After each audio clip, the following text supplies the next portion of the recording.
Power, wisdom, and courage. The prime energy. No, shut up. It's called the Triforce. These three powers represent much more than your average Zelda MacGuffin. They also act as the central pillars to the design of a Zelda game, and you experience the aspects of each one in every adventure. Welcome to my new series, the Triforce Review-Spective, a 3-part review and retrospective. In this series, I will shatter the complete Triforce into 24 golden fragments, 8 for each Triforce. I will return some golden fragments as I review it, but how many fragments they will get will vary based on how well they perform in each category. The categories being power, wisdom, and courage. Power is part 1 and will cover the game's combat, items, magic, and enemies. Wisdom is part 2 and will cover the game's characters, puzzles, music, and locations. And courage is part 3 and will cover the game's dungeons, side quests, bosses, story, and lore. Once all 3 videos have been released, you'll see the full review score for this game, and I'll also combine all 3 videos into a single video for all you binge watchers out there. So, without further ado, welcome to part 1 of the Ocarina of Time Triforce Review-Spective. Part 1 will cover the category of the Triforce of Power, so get some drinks, grab some snacks, and pet your dog, because this is going to be a long one.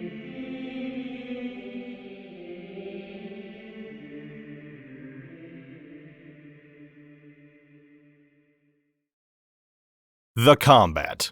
Imagine that it's 1998. Okay, now imagine that you were alive and a kid in 1998, so I can stop feeling so old. Actually, no, forget yourself. Pretend that you're me in 1998. Actually, I was only 2 years old then, and I didn't play this game until I was 5, so imagine that you're me in 2001. This is your first video game ever. 3D is weird, and it makes you kinda wanna barf. But you goof around until you find a sword. Cool, now you've got a sword. You can cut grass for money, and cut signs in half because reading is lame and hard. But as fun as cutting grass and signs are, you kinda wanna actually go fight something and go on an adventure. So eventually, you come upon your first enemy. Mido. And as much as you'd like to, you can't hurt him, and he won't let you pass until you show off how good you are at running in and out of houses and jumping across stones to get rupees. Once you get past him, you meet your actual first enemy. A few Deku Babas, but not just any Deku Babas. Withered Deku Babas. Why are you talking about enemies? I thought this section was about the combat. I was literally about to talk about it. The Deku Babas? No. I mean, yeah. The first instance of combat is with Deku Babas, you donut. So the withered Deku Babas pop out of nowhere, and they're actually really scary because they sound like... So you instinctively press the button that by this point has slain many signs and blades of grass. And it dies. And you're rewarded with a stick. Wow! Incredible! Withered Deku Babas can't curl their necks and can barely move, so they are the perfect enemies for you to learn spatial awareness, your attack range, and most importantly, the lesson that if enemies touch you, or if you touch them, it hurts. And if you get hard enough, you might kick the bucket. Those beeping hearts will never let you forget that. And what's also cool about this is that this is a natural encounter. The game doesn't pull you aside to be like, yo, check out this freaky plant and only press the buttons that I want you to press, like some modern games do. No, they just let you press buttons and figure it out. No button prompts or text boxes necessary. But Stiff-Neck Stanley here only teaches you the baby back bare bones basics. But his cousin Limberneck Larry, he doesn't mess around. He can lunge at you, and he can take more than one hit. But wait a minute! Flashback. That girl at the Kokiri shop taught me how to target things with the Z button. Wait, no, what are you doing? Wait, no, bro. Z targeting. It turns your sword into a heat-seeking missile. Inside of this 3D environment, this mechanic is your best friend. Spider too high up to see? Z-target. Enemy trying to cha-cha their way out of your line of sight? You're going nowhere! Can't look at that bottle in the water? Well, would you look at that? You're looking at it. But the Z button also changes the way you move Link entirely, giving him a whole new set of basic attacks, as well as allowing him to strafe, backflip, and do what is arguably your strongest attack.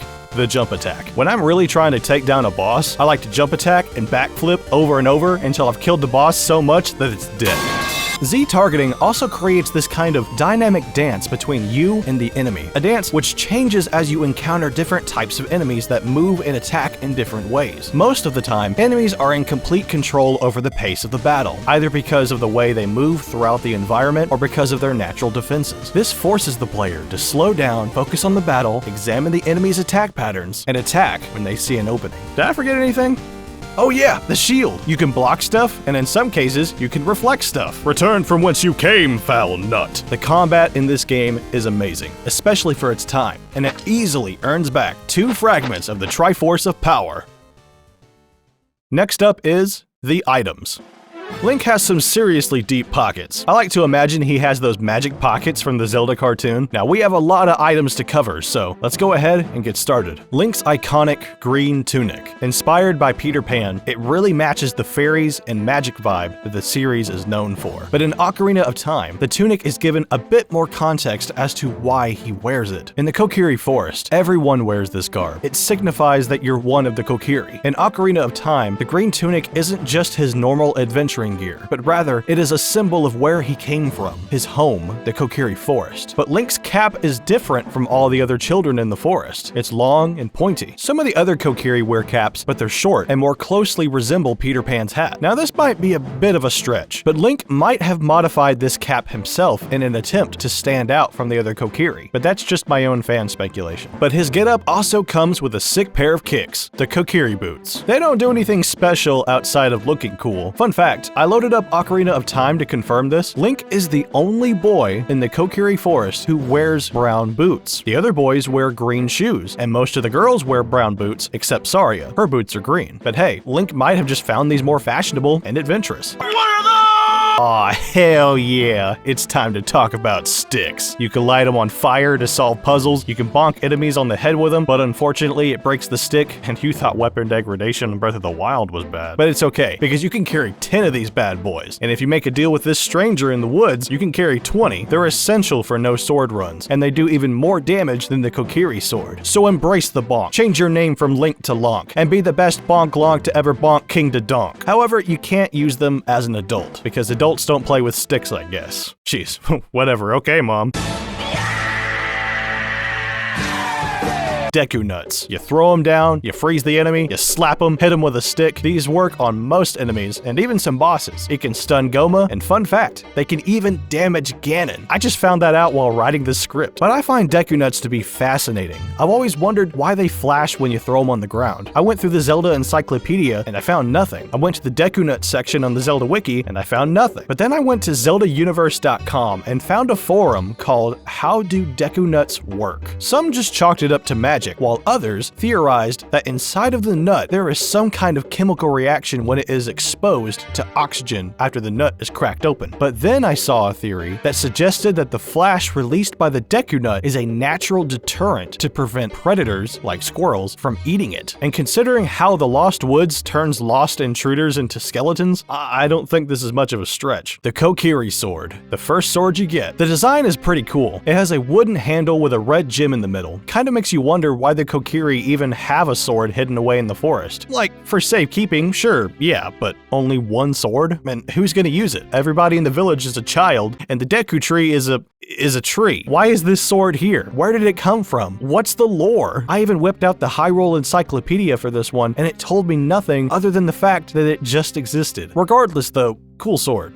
Cuts grass pretty well. The Deku Shield is the coolest plank of wood you're ever gonna know, okay? Sorry, Plank from Ed, Edd n Eddy. It can block attacks and reflect projectiles like nuts and Octorok rocks. But no matter how many times I play this game, I always forget that the damn shield is flammable. Those fire keys get me every time. Ah yes, the fairy slingshot. The bane of every Skullwaltula's existence, and the closest thing you have to a gun. When you aim, the game goes into this cool first-person mode, but we didn't have any aiming reticles back then, so we kind of just had to aim and pray, or use Z-targeting to shoot from a third-person perspective. And thank God we had that, because manually aiming at bats in a 3D space would be a nightmare. Can you please stop moving? Bullet bags, contrary to the name, don't hold bullets. They hold Deku seeds. Not Deku Nuts, Deku seeds. So that begs the question, if you plant a Deku seed, does it sprout a Deku Nut? But then, wouldn't the Deku Nut contain more Deku seeds inside of the shell? But wait, how would you extract them without blinding yourself? The Goron's Bracelet has to be one of the most short-lived items in the series. It's a bracelet that gives you the strength to lift bomb flowers. Like, seriously, Link? You need help lifting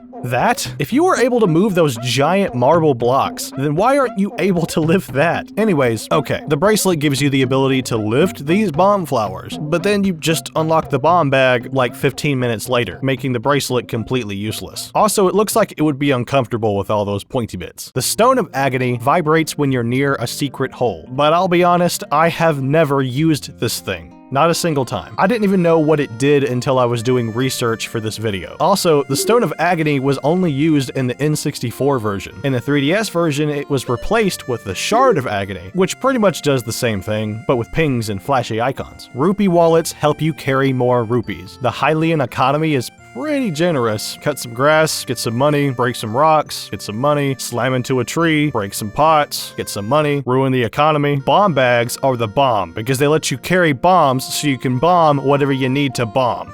But without bombs, I guess they're just bags. Bombs are pretty cool. I don't think King Dodongo likes them very much though. I'll give them like a 2 out of 10. You can use them in combat, but it's kind of a waste. They don't do a lot of damage and they take 2.5 business days to go off. They're useful for bombable walls, floors, and bomb jumping, but that's about it. Bombchus. For the longest time, I thought these things looked like Wolverine. Bombchus are kind of hard to use and are wildly inconsistent, even if you're only trying to use them for their intended purpose. You put them on the ground and they take off with this cool noise that goes. The game barely ever makes you use this item, and that's a good thing. Can you imagine if the Bombchu minigame was actually a required puzzle in the story? No thank you. And if they did, I'm convinced they would put it in the water temple. But it's a cool item, and it makes a cool sound, come on. Bottles are super useful. You can fill them up with various potions and even fairies, but I'll be honest, I really only use them for the fairies. But you can put bugs in them. You can also play music for the cows, and the cows start talking and fill up one of your bottles with their milk. I wish I was making that up. The boomerang is cool as heck. It's effective against literally everything in Jabu Jabu's stomach, but outside of that, you can also use it to stun smaller enemies and collect hard-to-reach gold Skulltula tokens. But make sure you do a cool backflip right before you catch it. The Hylian Shield. Just like the Deku Shield, the Hylian Shield blocks and reflects attacks, but it's completely indestructible, fireproof, and it's cool as heck. Just don't let a like gobble it up. I said it was indestructible, not indigestible, but it is undeniable that the Hylian Shield's design is incredibly iconic. I would say it's just as iconic as the Master Sword itself, because if either one of them is seen without the other, it just kind of feels like something's missing. The silver scale helps you dive deeper underwater. You need this to get Princess Ruto's note in Lake Hylia, as well as take the shortcut between Lake Hylia and Zora's domain. It's super cool and shiny. I just hope it doesn't smell like fish. The Lens of Truth is kind of a weird item. You find it after completing the bottom of the well, but you don't even use it there. I mean, you can, but by that point you've already completed the dungeon. I would consider the well to be like a mini dungeon. However, you do need this mirror to get across the desert, traverse the Shadow Temple, and see Bongo Bongo. Usually with essential Zelda items, you find the item in the dungeon and use it within that dungeon. But from what I remember, there's only one point in the game that even hints that you need the Lens of Truth, and that's when you're trying to cross the desert. It's just odd that such an essential item is so out of the way. I mean, we all know where the Lens of Truth is, but for someone playing the game for the first time, they might get a bit lost without some guidance. Magic beans. You plant these in the past so that in the future they become these levitating leaves that help you find secret items like heart containers. It's a cool mechanic, but I'll be honest, I almost never use these. But every time I see a bean seller munching on these, it makes me really want to eat one. Nom nom nom nom nom. The fairy bow. The slingshot for the big boy, because now you're a big boy, so you get the big boy slingshot like a big boy. You can shoot stuff from far away and deal some pretty decent damage. What's cool about the fairy bow is that you can find other kinds of elemental arrows for it, but we'll get to those later in the video when we talk about magic. Quivers. They help you carry more arrows, and the more arrows you have, the more your enemies will quiver in fear. Don't forget to like, comment, and subscribe. The Goron Tunic protects you against the dangerous heat of Death Mountain. It's also red as heck. Dang! Look at that red! That is the color red. The Megaton Hammer is a mega ton of fun. It's like using your sword, but if it was really slow and shook the whole screen. It's not exactly practical, but it's not about practicality, it's about giving Valvagia a concussion. The Zora Tunic allows you to breathe underwater. It's also blue. and I like blue. As a kid, this was my favorite tunic, but as an adult, I came to love just the normal, iconic green tunic, because I'm a basic, boring bitch. The iron boots help you sink and explore underwater, but I've always wondered, if Link has this on him at all times, why isn't he weighed down? Magic pockets. I'm telling you, it's magic pockets. The silver gauntlets actually give you a significant boost in strength, allowing you to move massive cubes and lift large rocks. Like big rocks. Look at that rock. That's a big-ass rock. The gold gauntlets, on the other hand, are a very short-lived item, as you only use them about 3 times and that's it. Once outside Ganon's tower and twice inside Ganon's tower. But they are incredibly cool. They give you a massive boost in strength, like anime-level strength, allowing you to lift these giant stone pillars and toss them like they're nothing. The mirror shield is very cool, and definitely does not contain the symbol of the Islamic flag. It's just as effective as the Hylian Shield, but it does some extra stuff that a normal everyday mirror would do, like reflect light and absorb and redirect black magic. The golden scale is probably the most useless item in the game. Its only use is so you can reach a piece of heart in the lakeside laboratory, and that's it. It's pretty shiny though. The hover boots allow you to temporarily run on air, but they also make your feet very slippery. Makes you constantly feel like you're running on ice, but I'll be darned if they don't look cool. The hookshot is one of the coolest and most used items in the game. You shoot it and it can pull items to you, or in most cases, pull you to objects like a target or something made of wood, like a tree. Trees are made of wood, right? You use the hookshot for almost every dungeon, and it's pretty useful in combat for stunning, and in some cases, even outright killing certain enemies like the Skulltula. The hookshot is what every Zelda item should aspire to be. Useful in every dungeon, useful in combat, and useful while exploring the world. And now we've reached the Master Sword. This isn't your everyday fantasy Excalibur sword that defeats the Dark Lord. This is the blade of evil's bane. The cutter that makes the bad guys shudder. The toast to the Hylian Shield's butter. The Master Sword is arguably the most iconic video game sword. That iconic royal purple handle and guard with that golden diamond in the middle and that majestic blade. It's not even the strongest sword in the game. Canonically it is, but when it comes to damage, look no further than the Biggoron Sword. And no, I'm not talking about that 200 rupee garbage doo-doo butter knife made by that giant Goron in the cave in Goron City. At this point, I'm convinced he made all the weapons in Breath of the Wild. No, I'm talking about the indestructible version you get from Biggoron at the top of Death Mountain. Though getting this sword is no small task, and it's the reward you get for completing this game's longest side quest, which I've done so many times I'm pretty sure I can tell you all the tasks off the top of my head. But we'll talk more about that when we get to the section about side quests in part 3. To really explain how much damage this thing does, let's think of it like this. A normal swing from the Kokiri Sword does 1 damage, and a jump attack does 2 damage. A normal swing from the Master Sword does 2 damage, and a jump attack does 3 damage. A normal swing from the Biggoron Sword does 3 damage, and a jump attack does a whopping 4 damage. Now, Ocarina of Time doesn't have damage numbers, but from what I've tested with normal attacks and jump attacks, that's just what this feels like. However, fun fact, this sword cannot deal the final blow to Ganon. The game refuses to let you kill him with this. You have to deal the final blow with the Master Sword, which I actually think is really cool. Like, yeah, you can build a powerful sword, and it might do a lot of damage, and it might get most of the job done, but the Master Sword will finish the job. And finally, we have the Ocarina of Time, the name of the game, as well as the instrument you play throughout the game. But if you think about it, you barely ever use it for time travel. I mean, sure, it opens the door of time, and the Sun Song makes time fast forward, but for the most part, you'll just be using this thing to teleport everywhere. But I absolutely love instruments in Zelda, because it allows you to play along with the game's soundtrack, and it creates this beautiful connection between the player and the game's world that makes the various music tracks that play throughout your journey really stick with you. Whew,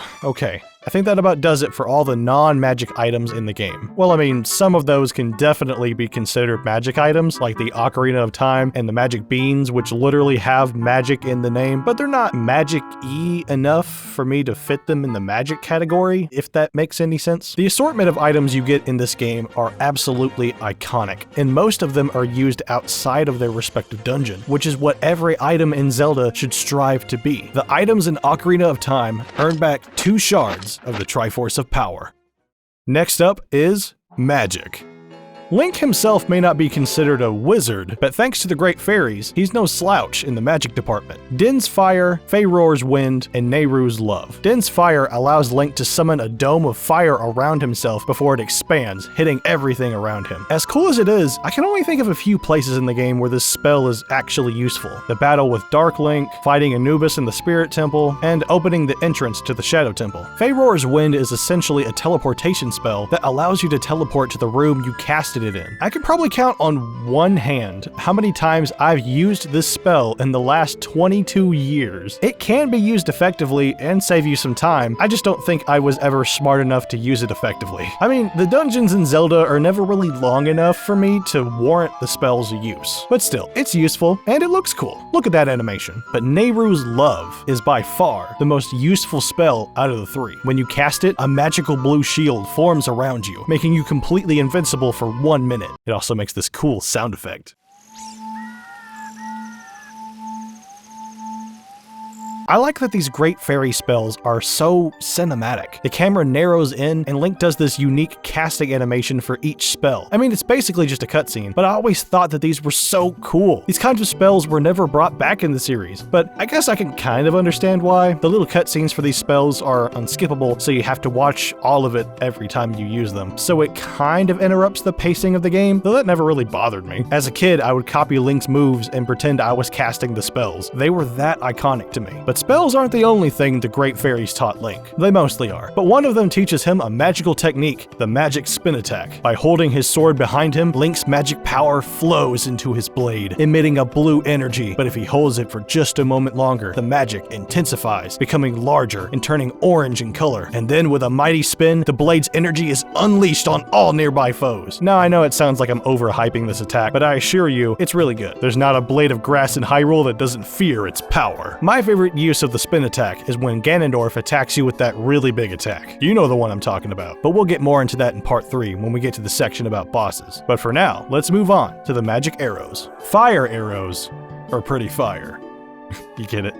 Because I'm old and out of touch. You get the fire arrows by shooting an arrow at the sun, and it descends back down to the earth imbued with fire magic. Now, let's think about this. On average, the earth is about 93 million miles away from the sun. For Link's arrow to reach the sun, his bowstring pulling arm would have to exert about 19 quintillion joules of energy, about the equivalent of 4.5 gigatons of TNT, sending that arrow flying into space at the speed of 9,300,000 miles per second, or 50 times faster than the speed of light. As for how the arrow came back, I have no clue. But I do know one thing. If Link can do that, then he don't need no freaking silver or gold gauntlets. He can pick up that rock, he's just being lazy. But fire arrows are pretty useful for solving certain puzzles and taking out enemies that are weak to fire.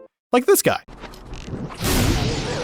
Ice arrows are the bee's knees because they freeze your enemies. Oh, man, I'm dropping bars out here. Most of the time, I forget that ice arrows are even in the game. They're in the Gerudo training grounds, which I guess you could consider a dungeon, but it's optional and completely out of the way. This is usually how it pans out for me. I walk into the Gerudo training grounds, I see the locked room with the metric ass ton of locked doors, I say nope, and I leave. The ice arrows are really cool, but I just find the Gerudo training grounds to be really tedious, and it just isn't worth it to me. But you can use these bad boys to freeze enemies in place, and you can even freeze spike traps. You know, the ones that are bullshit and hit you out of nowhere. Oh, come on! And last but not least, we have the light arrows, granted to you by Princess Zelda herself. These are arrows imbued with her light magic, the only form of magic powerful enough to stun Ganondorf. But you get them very late in the game, and they serve to be more of a key item than anything else, only using them to finish the little mini dungeons in Ganondorf's tower, as well as fight Ganondorf himself. But it doesn't stop them from being cool as heck, and as you march onto Ganon's tower, they make you feel like you're carrying a piece of Zelda with you as you cast away the approaching darkness. Now, I could talk about the spiritual stones and the medallions here, but I think it would be more fitting to talk about them in the section of story and lore in part 3. But as far as usable magical items go, the stones don't do jack, and the medallions tell you they're granting you power, but that's not reflected in the gameplay at all. Fun fact though, they were originally intended to give you abilities, but that feature was cut during development of the game. Arguably, Ocarina of Time has the most magic out of any Zelda game, as far as usable magical items. So I would say it easily earns back 2 fragments of the Triforce of Power.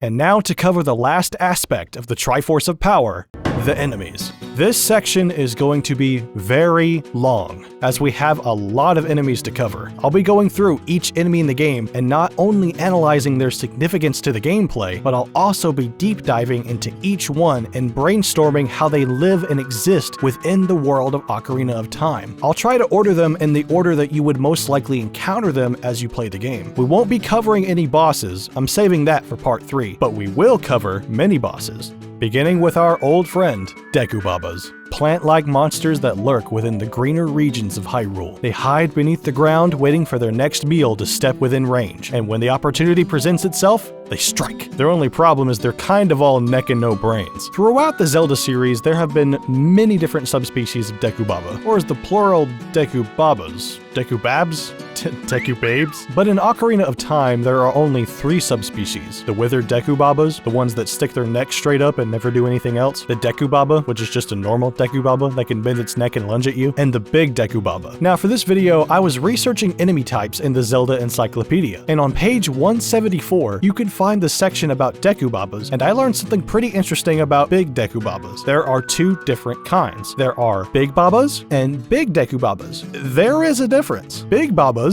are from Twilight Princess, specifically the mini-boss you fight in the forest dungeon. And in Ocarina of Time, you fight the big Deku Babas in the forest dungeon. Huh, that's a coincidence. Well, I guess you also fight one in Kokiri Village in the future. Also, here's a fascinating observation. Once a Deku Baba lives long enough to become a withered Deku Baba, they lose all flexibility in their necks, but in exchange, they gain an extraordinary healing ability that allows them to rapidly regrow their body even after death, essentially making them immortal. But what role do these Baba Bros serve in gameplay? They are an easy introduction to basic combat and positioning, teaching the player that there are monsters out there that will hurt them, but you can fight back and defend yourself.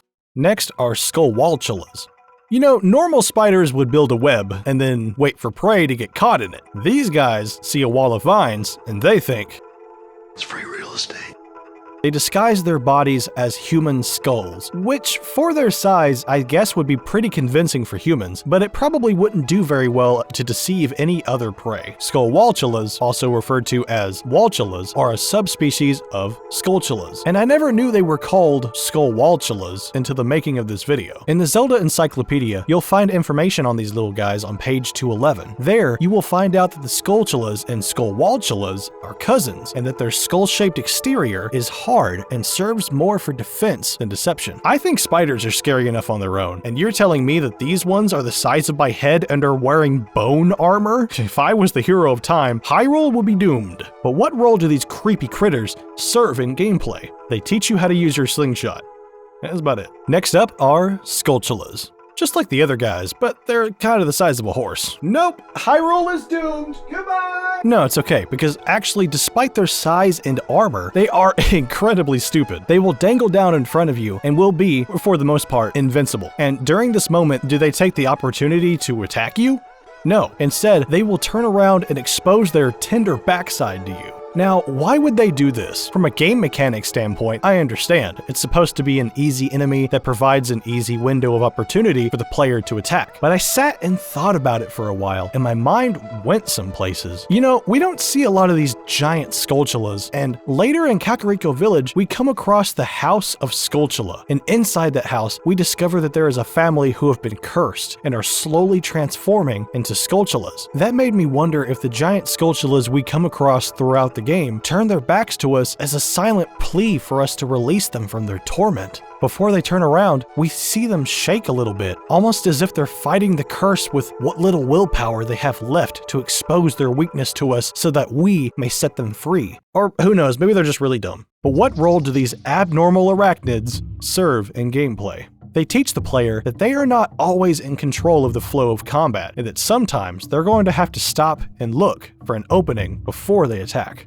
We have one more subspecies of Skulltula to cover, and they are arguably the most fascinating. gold Skulltulas. Similar to a Skullwaltula, except they have a body of gold and possess more nocturnal traits, preferring to hide in dark or dimly lit areas. But there's more to these creatures than meets the eye. In the House of Skulltula, the family living there was cursed to slowly transform into Skulltulas. But I couldn't find any concrete information or how or why the gold Skulltulas curse people, but it's theorized and slightly hinted at throughout the series that gold Skulltulas curse those who are greedy. The family within the House of Skulltula were fabulously rich and therefore were cursed by their greed. But what role do these golden goobers serve in gameplay? They help to keep the player aware of their surroundings and serve as collectibles to look out for throughout their journey. The player may not know right away the worth of these collectibles, but the way the game pauses and plays that little jingle when you grab a token, it makes the player immediately feel that there's some importance to these collectibles. And despite initially not knowing what they're for, they get this feeling that they should look out for more of them, even if it's only for that satisfying pause and jingle. Music and sound design can go a long way when it comes to piquing a player's interest.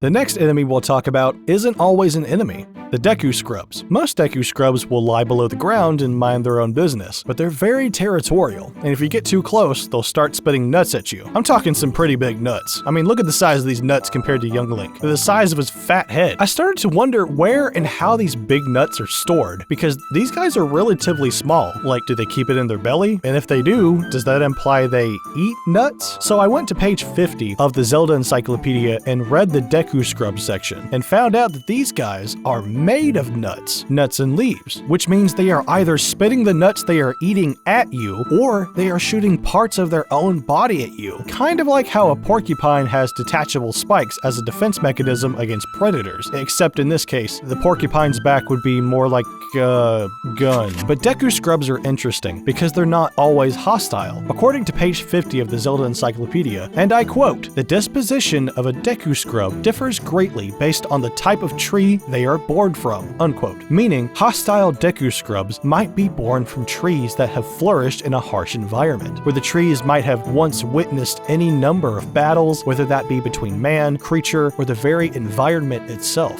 For example, many powerful storms could have rolled through the Lost Woods and scarred many of the trees with a traumatic memory as they struggled to stand against the harsh winds. We know that the Lost Woods is a magical and sentient place. I mean, your adoptive father is a big-ass tree, but perhaps among the many trees in the Lost Woods, there are ones that are more kind and benevolent like the Great Deku Tree, and perhaps it is business scrubs that are made from the nuts and leaves of these benevolent trees. Business scrubs just want to sell you items that will help you on your adventure. Sure, they want a little bit of money for it, but that's just business, and they are literally called business scrubs. One more interesting thing is that in Ocarina of Time, the Deku Scrubs come in two different colors, one with green leaves and one with red leaves. This probably means that these Deku Scrubs were born in different seasons of the year.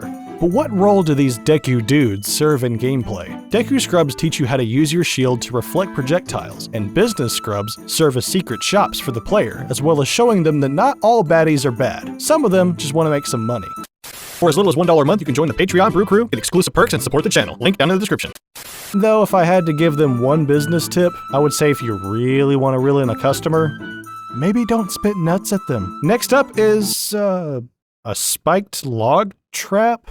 Zelda Wiki, that is not an enemy, you silly goose. Next up are some creepy crawlies known as Ghoma Larva. Also known as young Ghoma, these little abominations are spawned from the eggs of a Ghoma, and not long after the eggs are birthed, they hatch very quickly, sometimes instantly as soon as they hit the ground. And from the very first second that they are born, they are ready to lunge at you. And as much as I hate to deep dive and speculate about these disgusting creatures, the fact that they know friend from foe straight out of the baby tube says a lot about their intelligence and development. We'll dive deeper into that though in part 3 when we talk about bosses. But what role do these baby bugs serve in gameplay? Outside of boss battles with Ghoma, they help to teach the player to be aware of their surroundings in a 3D environment. If the player doesn't look up and see the eggs on the roof, then they get punished by having to fight little baby Gomas. Next up are the P-Hats. Wow, that almost sounds like a band name. The P-Hats. What kind of music would they make? Comment below. In most Zelda games, these guys tend to be pretty small, but in Ocarina of Time, they are huge, giant spinning blades of death. Well, only if you provoke them. As long as you don't go near them, they're pretty chill. When they attack you, they can also send their children after you. Those little guys are called Peahat larvas. If you look at the Zelda timeline, it's interesting to see how these creatures evolved over time. In Skyward Sword, they just rose into the air and barely even reacted to you using them as a clawshot target. In the Minish Cap, they're a bit more hostile and develop their signature spinning blades, but they weren't much bigger than they were before. At least I don't think they were. Kind of hard to judge on a 2D plane, but I think I can explain their size in Ocarina of Time. These creatures are basically just plants. And what do these guys like to do 99% of the time? They like to stay rooted in the ground. I think over the hundreds or thousands of years between Skyward Sword and Ocarina of Time, these guys have been absorbing the magic within the land of Hyrule, and that magic has made them evolve, grow, and become more territorial. They're living plants that protect themselves, sentient nature, much like the Lost Woods. But what role do these spinning sallies serve in gameplay? I don't think they really have one. There's a good chance you could play the entire game and never encounter a single Peahat. Next up are the spooky, scary stall children, skeletal creatures that rise from the ground in the dead of night. Though apparently, according to the Zelda Wiki, they don't if the player stays on the road as they travel. When I read this, I was calling BS, so I fired up Ocarina of Time on my 3DS and I went to Hyrule Field at night and ran along the road, and sure enough, a stall child never spawned. I've known this game for over 22 years and there are still little secrets like this that I'm still learning to this day. It's awesome. But you know, now that I think about it, it's very similar to how walking along the road in Zelda 2 works. Hey, Bonehead! You're going off topic! Oh, you're right. We're talking about spooky, scary Scalymen. So, as far as lore about these guys, there's not a lot to work with outside of fan theories. We know that if an adult gets lost in the Lost Woods, they transform into a Stalfos, and lost children become Skull Kids. But neither one of these creatures are stall children. So, who are they? And why are they rising out of the ground? It's theorized that they are dead soldiers from a war long past. As for why they're rising out of the ground, it could be Ganondorf's dark magic. That would be the simplest explanation. If you defeat enough of them, you'll even see a giant one rise out of the ground. But there could be something more, and we'll talk about that later in part 3 when we go into the story and lore and start talking about my theories about the dark secrets of Hyrule. But for now, what role do these Bone Bros serve in gameplay? They're there to teach the player to always be on their guard, as enemies could appear out of literally nowhere and start slapping you. Next up are the Poes, and we're going to talk about a few of them. Not all of them right away, but a few of them. Poes are the shadow of a soul that remains in the world of the living after death. They carry a lantern that they swing at anyone who would dare disturb their resting place. When they are defeated, the Poe itself is destroyed in a burst of flames and it drops its lantern. The lantern shatters on the ground, releasing the soul of the Poe itself. The lantern must act as some sort of magical catalyst for the soul itself, allowing the soul to channel its magic and project a physical form into the realm of the living. The size and appearance of the Poe might be based on how powerful the soul was in life. There are regular-sized Poes, big Poes, and two unique Poes named Flat and Sharp, otherwise known as the Composer Brothers. I'll talk more about those guys when we talk about characters in part 2. But what role do these ghastly Gigachads serve in gameplay? To stop me from grave robbing. Dude, you're dead as dirt, you ain't gonna use it. Now these next guys are a little freaky. We're talking about Tektites. Giant Cyclops jumping spiders that don't really seem to like bite you or anything, they just like to keep slamming their body into you. And these guys love to jump. In fact, it's all they do. They don't crawl around or do anything else. But it's actually pretty impressive because they can jump on land and they can jump on water. Can you jump on water? No.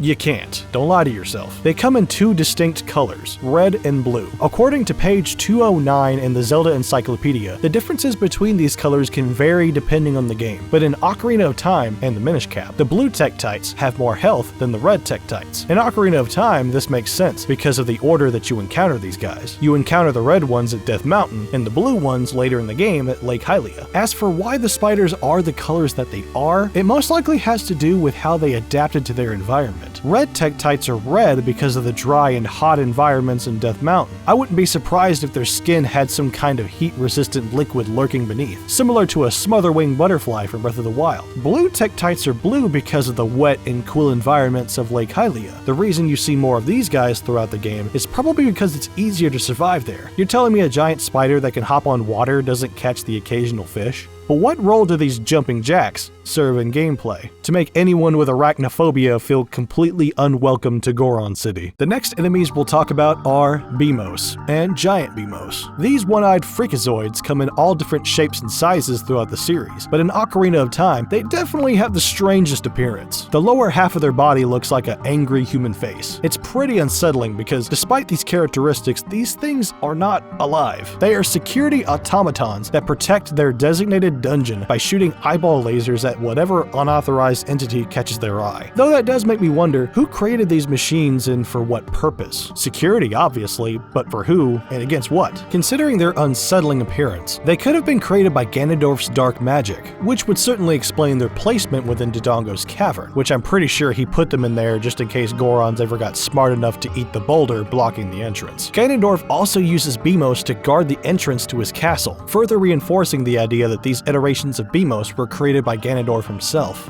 But what role do these beaming Beamos serve in gameplay? They teach the player that not all enemies can be defeated by your sword and shield alone. Sometimes, all you'll be able to do is dodge and avoid them until you obtain an item that can defeat them. Am I forgetting something? Oh yeah, I forgot to talk about giant Beamos. They're like regular Beamos, but they're giant, and they take 2 bombs to defeat instead of 1. Next up are baby Dodongos. Look at these guys. I would love to have one as a pet, but unfortunately, I'm allergic to explosions. Baby Dodongos are little dinosaur creatures. When they get older, they can breathe fire at you, but when they're babies, all they can do is jump and throw themselves at you. That doesn't sound that intimidating, but when they're babies, they like to attack in groups, making them hard to avoid. That's something you'd think they would continue to do into adulthood, stay in groups, but they don't. When they grow up, they tend to keep to themselves, but this may be because it's very difficult for a Dodongo to reach maturity at all. Think about it. When they're babies, they lunge at predators, and when they get hurt too much, they explode. And when they explode, it might set off an unintended chain reaction with their brothers and sisters. And I can't imagine they receive any kind of help from their parents after birth, because I doubt that a fully grown lizard wants to raise a litter of kamikaze babies. But what role do these baby bombs serve in gameplay? They teach the player to never underestimate their enemy. Baby Dodongos might go down easily, but they become a bigger threat after you've defeated them. These next enemies are some of the most annoying enemies you will ever fight in a 3-dimensional space. Keese. And we're going to talk about all the different types too. So the Zelda Encyclopedia says that Keese flutter in darkness or hang in the shadows until Link draws near, which kind of describes them like a stealthy predator, right? But if you've ever played Ocarina of Time, you'd know that's a load of Korok seeds. As soon as you walk into any room and you hear this, you immediately know there is a bat in this room. They flutter in darkness or hang in the shadows. When? I always find these guys in well-lit areas. Hell, sometimes these guys are the light source itself. But let's describe Keese by what they actually are and what they do, as well as their various types. Keese can be found in just about every dungeon you go into, and while they might not be able to sustain much damage when it comes to combat, the fact they are able to adapt to any environment is honestly really impressive. The Keese that live in the Fire Temple on Death Mountain are not only able to endure the heat from the surrounding molten lava, but are able to carry the very flames that the lava produces on their wings to become fire Keese. They can then use that fire to attack their prey. However, one successful attack reverts them back to regular Keese. But I believe the most dangerous kind of Keese you can encounter is an ice Keese. You can encounter them in frigid areas like the ice cavern. These Keese have somehow absorbed the essence of the cold around them and have flaming wings much like a fire Keese, but these flames are cold to the touch. So cold that as soon as an ice Keese even touches you, you instantly freeze solid. But also, unlike fire Keese, an ice Keese retains its icy flames indefinitely and can attack any number of times. Now, of course, these icy flames on an ice Keese don't exist in the nature of Hyrule. You can find blue fire within the ice cavern, but that fire isn't cold. In fact, it's hotter than regular fire, hot enough to melt red ice, which is colder than normal ice. So if the icy flames on ice Keese don't exist in nature, this can only mean that Keese are somewhat capable of elemental magic. We see examples of this throughout the Zelda series. Fire Keese, Ice Keese, Thunder Keese, Shadow Keese, the list goes on and on. It's even suggested that Keese are capable of more types of magic, but we can save those for another review-spective of another Zelda game. For now, let's talk about what roles these bad bats serve in gameplay. Similar to Gold Skulltulas, keys are there to keep the player aware of their three-dimensional surroundings. But there's a bit more urgency to keys, because you know if you ignore them, it won't be long before they swoop down and give you a little kiss. The next enemy we'll talk about are the Lizalfos.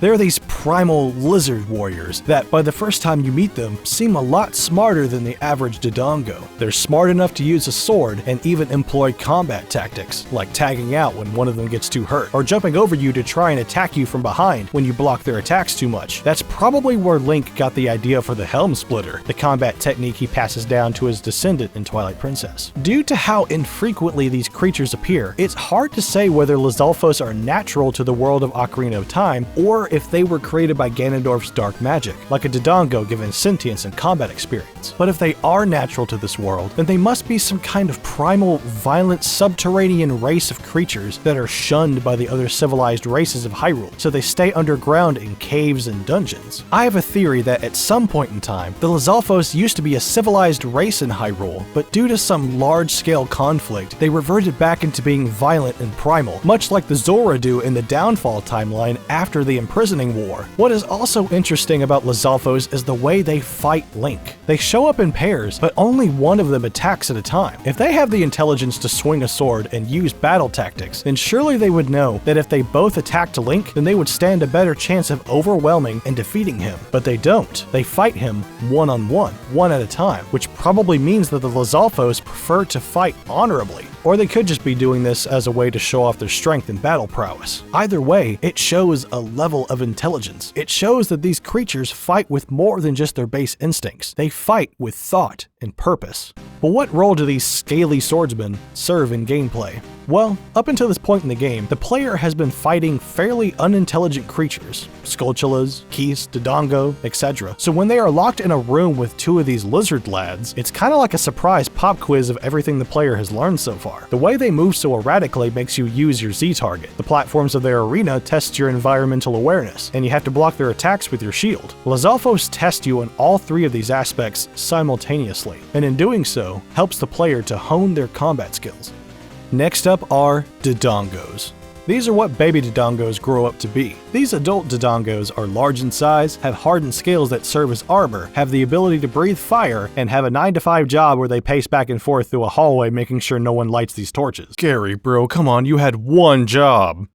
I'm sorry. They still explode when they take too much damage, just like they were when they were babies. But I think I've come up with a theory as to why they do explode. When a Dodongo breathes fire, it takes in a deep breath, and upon exhaling, releases a stream of fire. This means that there must be some kind of volatile gas or liquid within a Dodongo's stomach that ignites when exposed to oxygen. And when a Dodongo takes too much damage, oxygen seeps through its wounds and ignites that volatile substance. This makes me respect the people of Hyrule that made bomb bags, because bomb bags are made out of a Dodongo's stomach, which means whoever made the bomb bag had to use some seriously roundabout methods to defeat a Dodongo and extract its stomach without making it explode. Gross. But what role do these dinosaur dudes serve in gameplay? They teach the player that they can't always just hide behind their shields for attacks, especially the Deku Shield, because this is also likely the moment where the player learns that the shield is flammable. Our next enemy is the Armos, stone statues that come alive and attack you if you get too close. Unlike the Beamos, I don't believe that Armos were created by Ganondorf's dark magic. Instead, I think they were created through a partnership between the Gorons and the Sheikah. I think that at some point in time, the Gorons wanted some kind of deterrent in Dodongo's cavern to protect their food supply of delicious rocks. Their initial design of the statues might have been inspired by Hylian knights because of the sword and shield, but they added horns and sharp teeth to look more scary. And then they added the symbol of their tribe on the statue's head as a signature. They then made a bunch of these statues and posted them up in Dodongo's cavern to basically serve as scarecrows against any intruders that would enter Dodongo's cavern. But when this plan wasn't working out the way they intended, they enlisted the help of the Sheikah. The Sheikah then infused some of the statues with magic, or Sheikah tech, to make them come alive and attack anything that gets too close. In exchange for their services, the Sheikah probably requested to have some of these statues to add some security to the temples, such as the Spirit Temple. But what role do these stone statues serve in gameplay? They teach the player to be aware that even miscellaneous objects can turn out to be a threat in disguise. Next up are the Octoroks. These stone-spitting squids come in all shapes and sizes throughout the series, and have been shown to be able to adapt and survive almost anywhere. In Ocarina of Time, these guys are entirely aquatic creatures. They're pretty territorial too, only popping out of the water to shoot rocks at anything that enters their territory. If that's their only ability, I struggle to see how that would help them survive in the water. Their rock shooting ability must be greatly diminished underwater. Otherwise, why would they need to pop their head out of the water to shoot you instead of, staying underwater where it's safe? But if they can't harm anything underwater, how do they hunt and survive? Well, they probably don't eat other creatures. Instead, they might eat rocks like the Gorons. They're always shooting rocks at you, so that rock might have been their most recent lunch.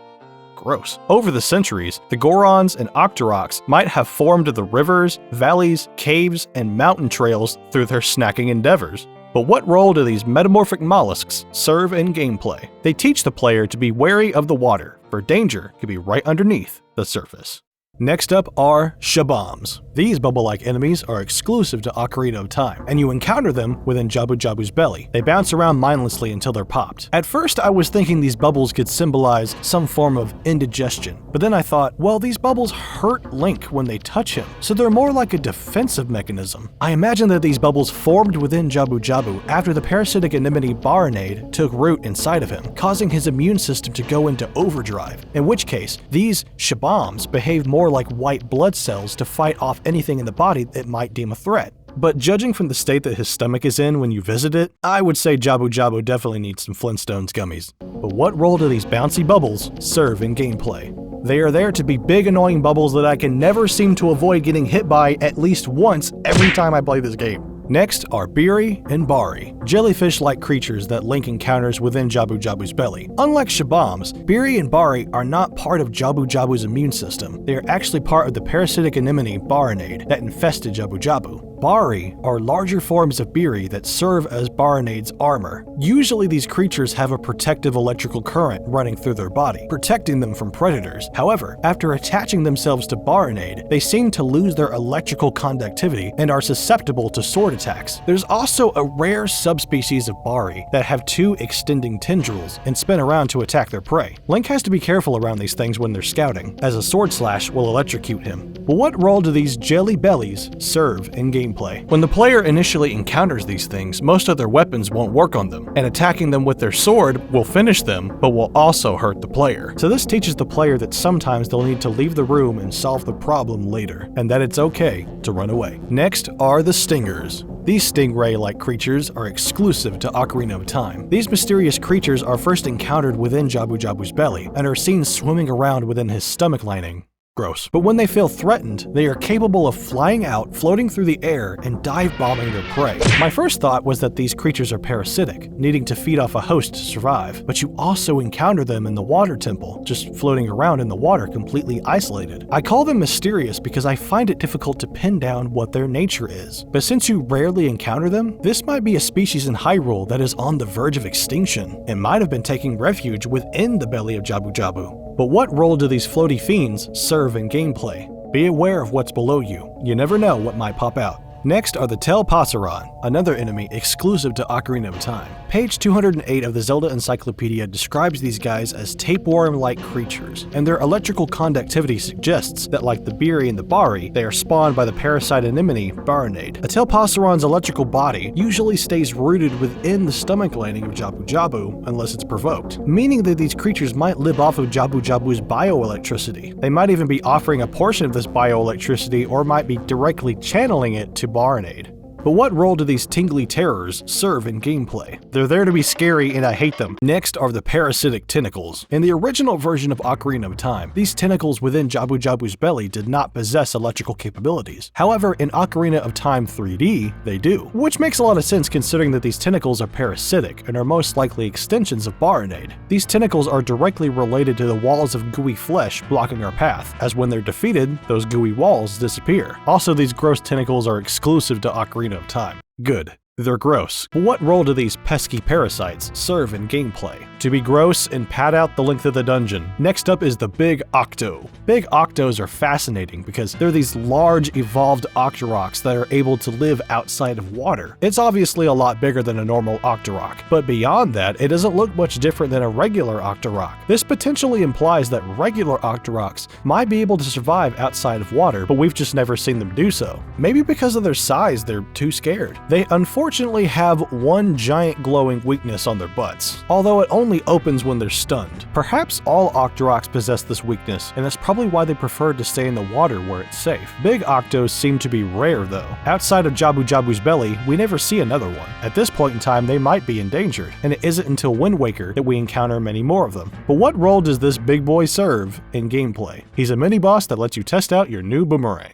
Next are the Redeads and the Gibdo. The Redead and Gibdo remain some of the creepiest and most mysterious enemies in the Zelda series. They move very slowly, but their scream can completely paralyze you, giving them enough time to grab you. But what's more terrifying is thinking about how they might have become this way. Despite popular belief though, Redeads in Ocarina of Time are not reanimated corpses of the dead, but according to their trophy in Super Smash Bros. Melee, are actually magic animated into hideous humanoid shapes. So the Redead you encounter in Hyrule Castletown in the future can just be considered minions of Ganondorf. But here's the thing, we encounter Redeads long before Ganondorf's attack. We encounter them under the well within the royal family's tomb underneath Kakariko Village, and in the future, we encounter them in the Shadow Temple, which is also located in that same village. But we'll talk more about Kakariko Village in part 2 when we talk about locations. Let's move on. Am I forgetting anything?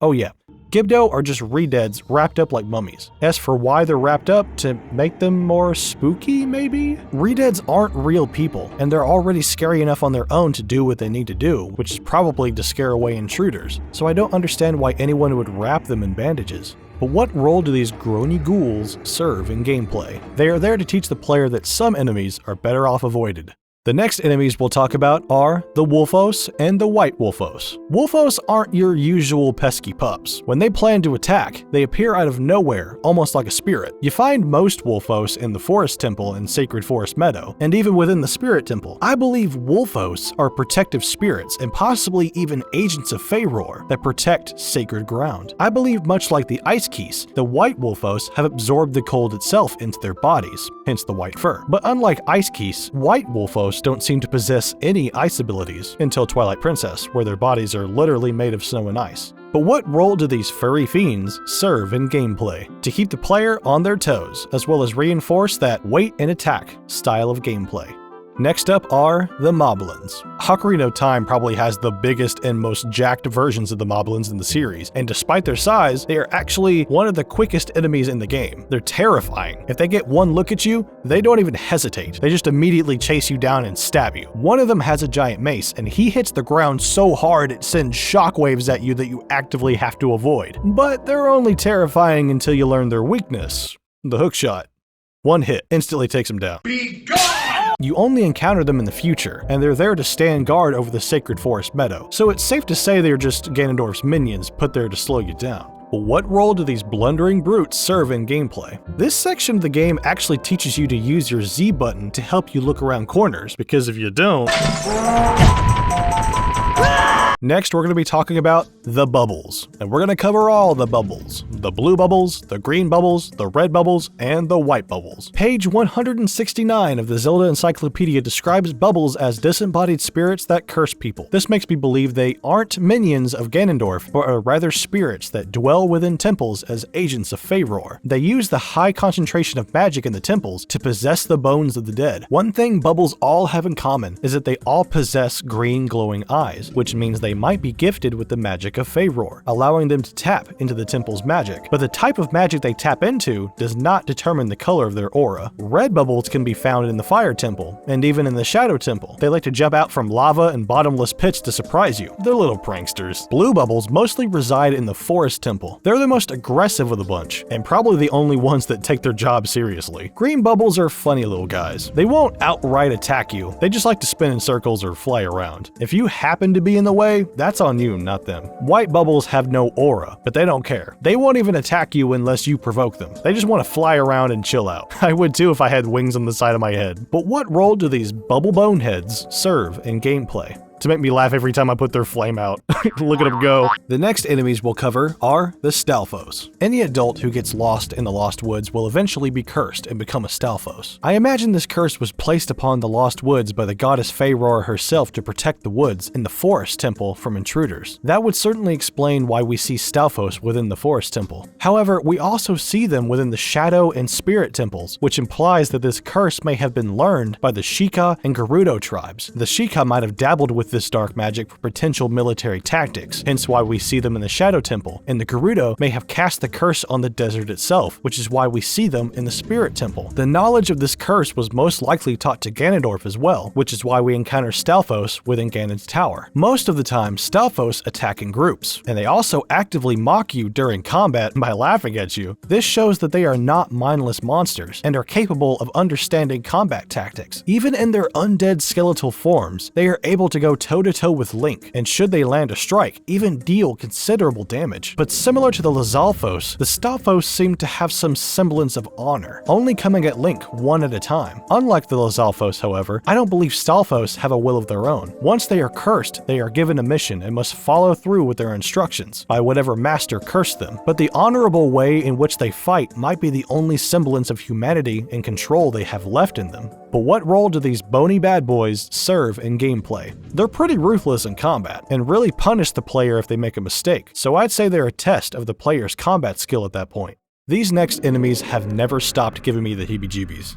Wall Masters, Floor Masters, and the little versions of Floor Masters I like to call Floor Bastards. Dark and disturbing hand-shaped creatures that crawl along the walls and floors. Wall Masters are stealthy and prefer to attack their foes from above. They're almost undetectable to the average Hylian, even to Link himself, but Navi's able to detect them as soon as Link enters a room. Since Navi is so quick to pick up on their presence, that means they must give off a strong magical aura, likely Ganondorf's dark magic. The strange thing about Wall Masters, however, is that despite the advantage they have over their foes, they choose not to kill them, but to merely bring them back to the beginning of the dungeon, only inflicting minimal damage. As for why they behave this way is anyone's guess. Floor Masters, on the other hand, are not as merciful. They will continuously attack you, and when their body sustains enough damage, their body will break off into 3 smaller hands I like to call Floor Bastards. Floor Bastards are a Floor Master's last-ditch effort to try and regenerate their body. If they survive long enough, they can form back into a Floor Master. Floor Masters are visually identical to Wall Masters, but they prefer to crawl along the ground in plain sight, but are still capable of turning themselves completely invisible. I imagine that most of these creatures were created by Ganondorf to slow down Link in his quest, as they are very clearly created by dark magic. There's nothing natural about them. But what role do these freaky fingers serve in gameplay? They're there to keep the player on edge. They definitely contribute to the eerie atmosphere in dungeons like the Forest Temple. We talked about Poes earlier, but these Poes are special. Let's talk about Amy, Beth, Joelle, and Meg. These Poes are different from normal Poes, as they do not possess lanterns, but instead wield torches, each containing a flame which serves as a key to the central elevator in the main hall of the Forest Temple. I imagine these Poes in life were once guardians of the Forest Temple, and their job was to protect the innermost chamber. Beyond that, however, not a lot is known about them, so their history and true purpose remains a mystery. But what role do these spooky sisters serve in gameplay? They test the player's awareness, puzzle-solving skills, and their ability to see through illusions. The next enemy we'll talk about is trapdoors. Okay, I think we can all agree this counts as an enemy, right? Anyone familiar with Dungeons & Dragons knows this is a straight-up mimic. It may not have teeth, but it's a creature pretending to be a door. It doesn't try to eat you, it just smacks you away, but still, that's a mimic. But what role do these malicious mimics serve in gameplay? To make me paranoid of every door I see after it? Next up are crazy floor tiles. Yeah, that's what they're actually called. We're also going to cover flying pots too. Now I know calling these things enemies is a bit of a stretch, but I believe these floor tiles and flying pots are possessed by wrathful spirits within their respective dungeons. Hey, it's called Death Mountain for a reason. Pretty sure a lot of people died there. Same with the Spirit Temple. Deserts tend to be pretty unhealthy for most people. But what role do these tiling terrors and pottery pilots serve in gameplay? Smack you in the face over and over and over. But hey, at least the pots give you a heart every once in a while to say they're sorry.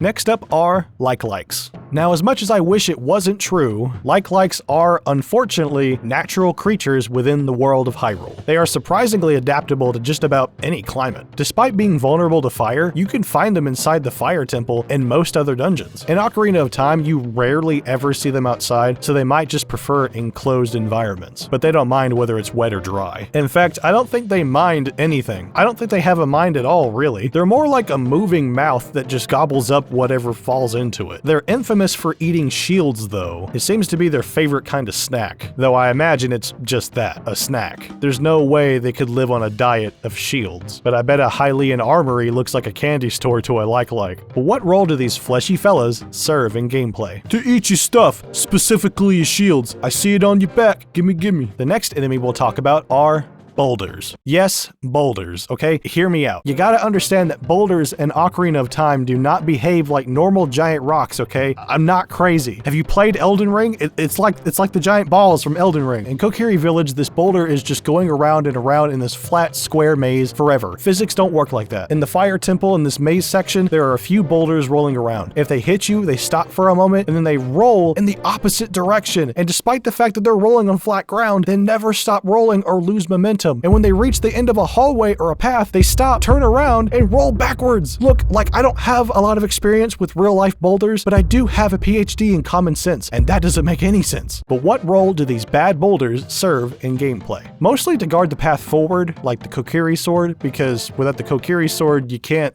get the ball rolling. Also, I know I've been trying to order these enemies in the order that you would encounter them, but I had to wait until I was sleep deprived enough to consider the boulders as enemies. Moving on to our next enemy, the Torch Slugs. These aggressive little guys love to live in hot areas like Death Mountain. At first, I didn't think these guys could see, but if you zoom in on their model, you can see that they do in fact have two freaky little eyes. Wow, they are a lot more cute in Echoes of Wisdom. For some reason, I always thought its eyes were like these two weird claws or something. But yeah, once they spot you with their freaky little eyes, they will immediately try to throw their flaming bodies at you. However, one sword slash will instantly extinguish their flames, and then they'll run away with their eyes tucked between their legs. Gosh, that is definitely a line I wrote in the script at 2 in the morning. But what role do these sizzling slugs serve in gameplay? To be flipped like a pancake with a hammer! The next enemy on our list are the Flare Dancers. Some enemies we've covered in this video so far, like the Lizalfos, Stalfos, and White Wolfos, would technically be considered mini-bosses, but you encounter them as regular enemies more often than not. The Flare Dancer, on the other hand, now that is a mini-boss. Exclusive to Ocarina of Time, these little guys wear clothing made of flame and frequently pirouette. Fun fact, a pirouette is a ballet dance move. The word itself is French. It means to whirl about. Yeah, I'd say that's about right. These guys might look intimidating,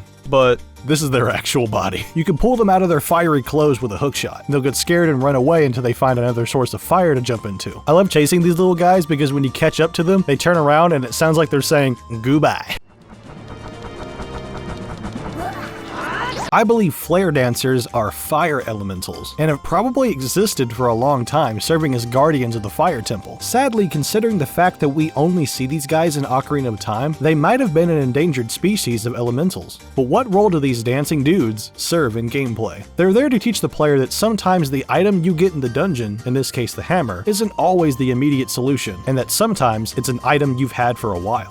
Next up are the Freezards. Similar to what I believe about Flare Dancers, I believe Freezards are elementals too, in this case, ice elementals. They take on many different shapes and sizes throughout the Zelda series. They seem to be a lot less intelligent and less mobile than a Flare Dancer though. They seem to act more like autonomous sentries and level hazards than actual enemies, but this may be because they're in a state of pre-evolution, because further down the timeline in games like Twilight Princess, they take on a much more ferocious and seemingly sentient form. What's impressive about them, however, is that they can disappear and reappear in another location across the room. I believe they achieve this by having the ability to switch between their solid ice form into pure cold air around them to get away from predators. But what role do these chilly chads serve in gameplay? Mostly to just be level hazards, except for the sections that require you to defeat them all, but it's no problem. They're pretty chill. Next up are the Gwai. On page 183 of the Zelda Encyclopedia, the Gwai are said to resemble crows, and while I can see it, I think the ones in Ocarina of Time more closely resemble toucans with their colorful beaks. Unlike toucans, however, these guys aren't so friendly. They're very territorial and will dive bomb almost anyone who passes through their territory. Similar to stall children, if you defeat enough Gwai, a giant Gwai will appear. here. This giant guai is most likely the leader of the flock. You can find them in most places around Hyrule, even in the desert, meaning these birds are pretty resilient, though you won't find them in any places with extreme temperatures like Death Mountain. But what role do these pesky pelicans serve in gameplay? To occasionally dive bomb me while I'm minding my own business? These next enemies have the most creative name ever.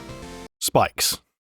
I'm not kidding, they're called spikes. There's not a lot of information on the nature of these creatures within the Zelda Encyclopedia, and the Zelda Wiki believes these creatures are controlled by Ganondorf because they home in on Link, but to be fair, they are hostile, but that doesn't necessarily mean they are controlled by Ganondorf. There are lots of hostile creatures in Hyrule that will attack you for almost no reason. I believe spikes are just a rare species of living rock that have the ability to harden and extend their bodies into a sharp steel state. It's literally a form of self-defense. Also, when you defeat these creatures, you can see blood in the water, showing that these creatures are organic, living rocks. You don't see a lot of them throughout Hyrule, mainly just in the water temple, so they might be an endangered species like stingers, maybe even more so. But what role do these spiky spokes serve in gameplay? To make this cool sound when you're out of the water.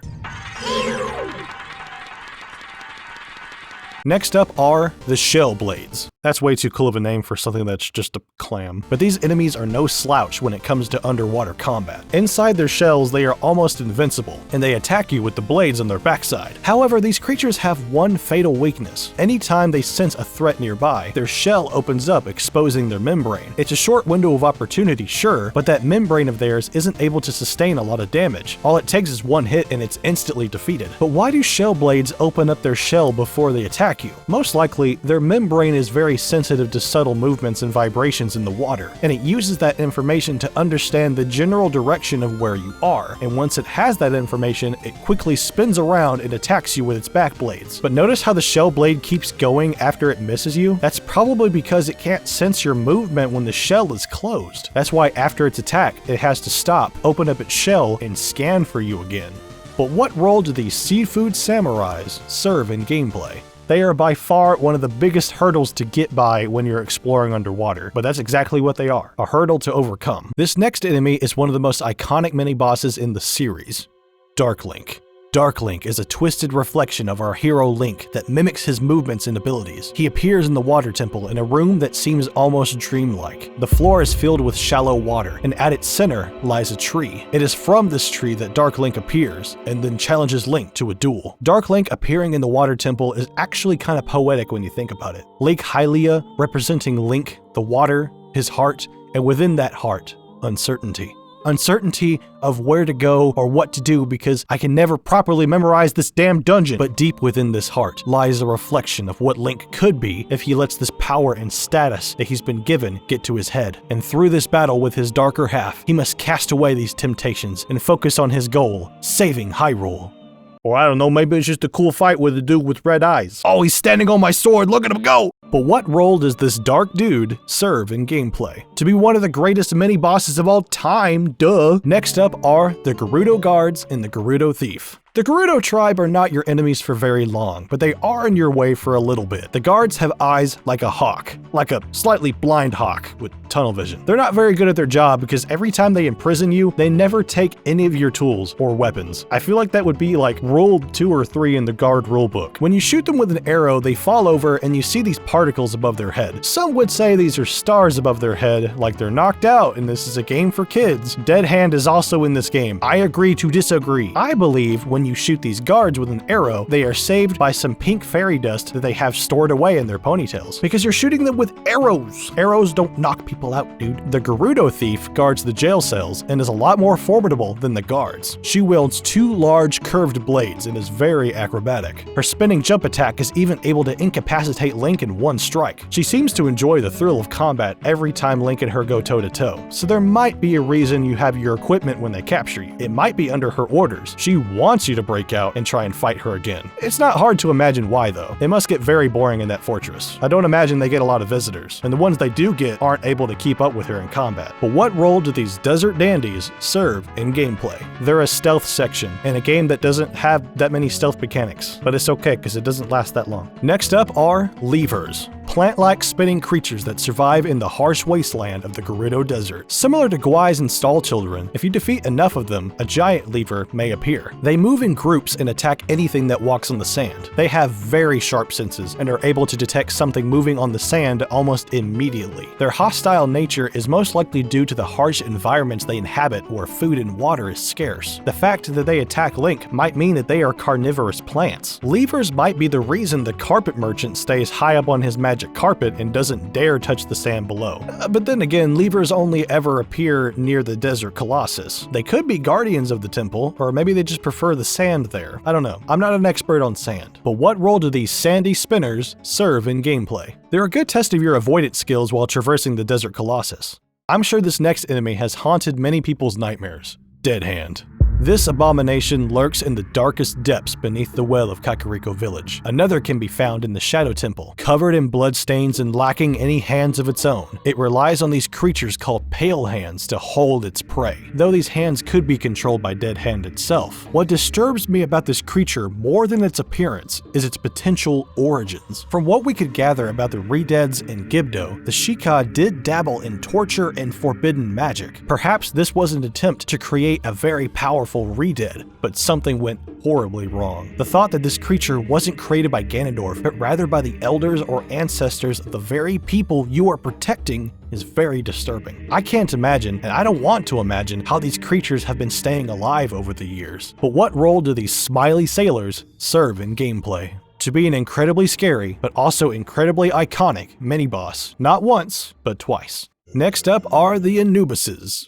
Anubis. We're talking about Anubis. Page 163 of the Zelda Encyclopedia refers to these guys as mummified guardians of the Spirit Temple. For the longest time, I never knew these things copied your movements. I knew they were weak to fire, so I would always just cast Din's Fire and be done with them. They've only ever appeared in Ocarina of Time, which is a shame because they're quite mysterious creatures. We don't hear anything about them in Gerudo folklore, so they might be from a time long lost to the Gerudo. Even Navi doesn't have anything to say about these things besides the fact that they're weak to fire. They're considered guardians, but they're not very hostile. They only attack or move when you do. This mimicking of your movement might be because of some ancient curse, because it's definitely not to their benefit. They move in the opposite direction you do, and they'll move no matter what direction it is, even if it leads them straight into a ring of fire. But what role do these mummified mimics serve in gameplay? Well, they're more like a puzzle than an enemy, but it's definitely a puzzle I never figured out because I just used Din's Fire. And last but certainly not least, we've reached the final enemy on our list, the Iron Knuckle. Clad in iron armor, the Iron Knuckles are intimidating foes who wield powerful two-handed axes. They're slow at first, but as Link slashes off more of their armor, they become more lightweight and faster. Now we know that Nabooru was brainwashed by Twin Rova and forced to serve as an Iron Knuckle for Ganondorf for years. But if you take the camera behind the helmet of an Iron Knuckle, you can see that they are all Gerudo women. Whether or not they are brainwashed is up for debate. Perhaps they're Gerudo warriors who are dedicated to their king, or they may be those who refused his rule, tried to retaliate, and were brainwashed as punishment. Either way, Iron Knuckles are among the most iconic enemies in the series, and this game is the biggest glow-up they have ever had. But what role do these armored amigas serve in gameplay? These enemies completely flip the script on the player. With most enemies in the game, the player has to wait for them to attack, but when you fight the Iron Knuckle, it's waiting for you to attack. It's also one of the very few enemies in the game that allows you to utilize the environment during combat. With pillars, you can trick them into attacking. Doing so rewards you with hearts in a fight that's most likely going to take a lot of them from you. Alright, we finally covered every enemy in the game. Not the bosses though, we'll talk about them in part 3, but we did cover every mini-boss. That being said, the enemies in Ocarina of Time are incredibly diverse, plentiful, and iconic. They easily earned back 2 shards of the Triforce of Power, and in doing so, have completely reassembled it.